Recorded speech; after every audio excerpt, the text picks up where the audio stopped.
Pernahkah kau merasa, meski luka mengalir dalam diam, ada kekuatan yang tumbuh dari sana? Aku, Ardi, bertahan bukan karena tak tahu tentang pengkhianatan yang terjadi, tapi karena aku sedang merancang cara untuk bangkit lebih kuat.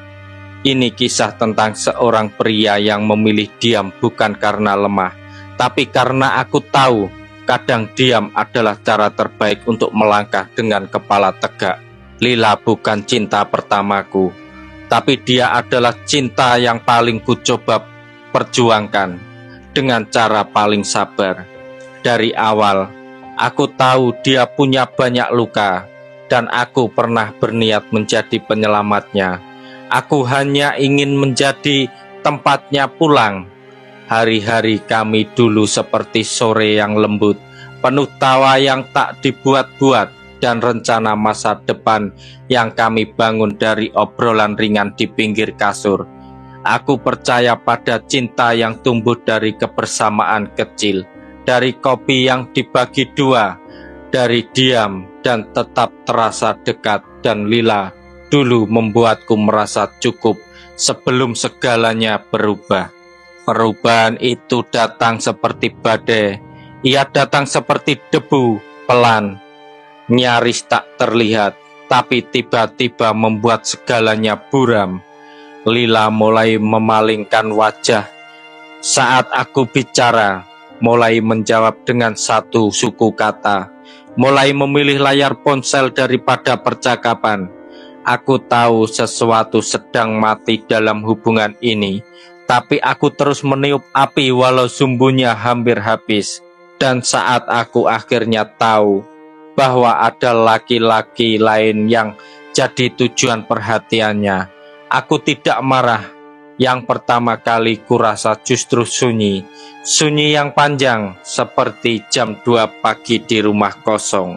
Tapi bahkan dalam sunyi itu, aku memilih bertahan, bukan karena aku rela dipermainkan, tapi karena aku ingin tahu seberapa jauh seseorang bisa mengkhianatimu sambil tetap memanggilmu sayang.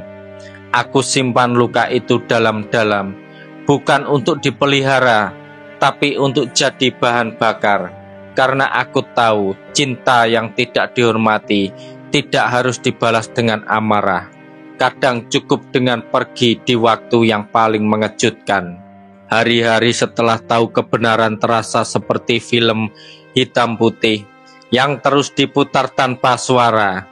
Aku bangun, menyapa Lila dengan senyum, membuatkan sarapan seperti biasa, mendengarkan ceritanya yang sebagian besar kini hanya pura-pura. Aku menatap matanya saat dia bicara, dan kadang aku melihat pantulan dosa di sana, tapi ia terlalu pandai menyembunyikan, dan aku terlalu ahli memaafkan dalam diam. Aku hidup berdampingan dengan kebohongan, tapi aku tak pernah menjual harga diriku untuk membalasnya dengan cara yang sama. Laki-laki yang merebut perhatian Lila bukan hantu, bukan juga bayangan. Ia nyata, aku tahu namanya, tempat mereka biasa bertemu, bahkan hari-hari spesial yang kini tidak lagi dibagikan padaku. Tapi aku diam, bukan karena tak bisa melawan, tapi karena aku tahu kemarahan kadang hanya membuat pengkhianat merasa penting. Aku ingin Lila tahu, aku tahu segalanya dan tetap memilih diam bukan karena tak berani, tapi karena aku sedang menunggu waktu yang paling tepat untuk menunjukkan bahwa aku bisa disingkirkan, seperti kenangan yang mudah dibuang. Dalam diamku, aku merancang langkah. Aku mencintai Lila dengan sisa-sisa ketulusan yang belum hancur, tapi aku juga mencintai diriku sendiri, cukup besar untuk tidak hancur bersama kebohongannya. Aku tetap memeluknya saat tidur, tetap mendengar suara saat ia bercerita tentang hari yang melelahkan. Dan dalam hatiku, aku mengingatkan diriku sendiri, sabar sebentar lagi kamu akan bangkit. Dan saat kamu pergi, dia akan tahu apa artinya kehilangan yang sebenarnya. Hingga hari itu datang, pagi yang tak lagi berat, matahari yang terasa seperti tanda. Aku menatap Lila di meja makan, melihat cara dia sibuk dengan ponselnya, tak sadar bahwa yang duduk di depannya adalah hati yang telah penuh luka, tapi masih mencoba bertahan. Dan tiba-tiba aku tidak merasa sakit lagi. Rasa itu berubah, bukan jadi benci, tapi jadi lepas. Bukan dendam, tapi kesadaran bahwa aku sudah cukup memberi, dan dia terlalu buta untuk melihatnya. Aku pergi tanpa suara, tidak dengan teriakan, tidak dengan tangis, hanya satu koper kecil dan surat yang kutinggalkan di bawah cangkir tehnya. Aku tahu semuanya sejak lama, tapi aku ingin kau sadar sendiri. Hari ini aku pergi, bukan karena aku kalah, tapi karena aku sudah selesai. Itu saja, tak lebih, tak kurang.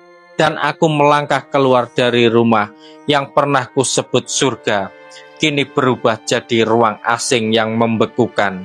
Lila mencariku beberapa hari setelah itu. Pesan-pesan panjang, panggilannya tiada henti, tapi aku sudah tidak berada di tempat yang bisa disentuh oleh kata maaf. Aku telah menjadi seseorang lebih kuat dari sebelumnya. Aku tidak pergi karena lemah. Aku justru bertahan sejauh itu karena aku kuat. Dan ketika aku akhirnya meninggalkan semuanya, aku tahu inilah kemenangan yang tidak perlu dirayakan dengan sorak. Cukup dengan tenang di dada yang telah sembuh. Sekarang aku menjalani hidup tanpa Lila, tanpa janji-janji manis yang ternyata penuh lubang, tanpa pelukan yang ternyata bisa diberikan pada siapa saja. Aku mulai kembali pada hal-hal kecil yang dulu kulupakan, menulis, mengobrol, dan diriku sendiri.